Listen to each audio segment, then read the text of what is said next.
Cinema تھے تو کم از کم داڑھی والے محفوظ تھے سنیما سے. لیکن مصیبت اب آ گئی ہے اس موبائل ٹیلی فون کی, اسمارٹ فون جس کو کہتے ہیں اسمارٹ فون, اور اس کو عربی میں ترجمہ کیا جاتا ہے الہاتف الذکی. اس کا ترجمہ کیا جاتا ہے عربی میں الہاتف الذکی. اب وہ ذکی ایسا ہے کہ اس میں دنیا بھر کا کوڑا کرکٹ جمع ہے, اور اب کسی کو فحاشی اور عریانی کے متلاشی کو سنیما میں جانے کی ضرورت نہیں ہے, اس کی جیب میں پڑا ہوا ہے, اور خلوت میں ہوگا. اگر سنیما جاتا داڑھی کے ساتھ نہیں جا سکتا تھا, لیکن اگر یہ ٹیلی فون موجود ہے اور اس میں دنیا بھر کی خرافات اس کے اندر موجود ہے, تو وہ تنہائی میں بیٹھے اپنے کمرے کے اندر, اس کو کسی کی شرم نہیں, اس کو کسی کا حیا نہیں, جب تک اللہ جل جلالہ کا خوف اس کے دل میں نہ ہو, اللہ تعالیٰ کے سامنے پیشی کا احساس اس کے دل میں نہ ہو, اس وقت تک یہ مبتلا ہو جاتا ہے اس میں.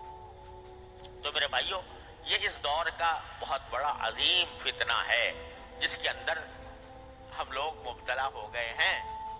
اور ایسا کوئی اللہ کا بندہ ہوگا جو اس قسم کا فون رکھے اور گناہ سے محفوظ رہے. کہیں نہ کہیں اس کی نگاہ جو ہے وہ ایسی جگہ پڑ جائے گی جو اس کے لیے جہنم کا ایندھن بننے کے لیے کافی ہو. اللہ بچائے.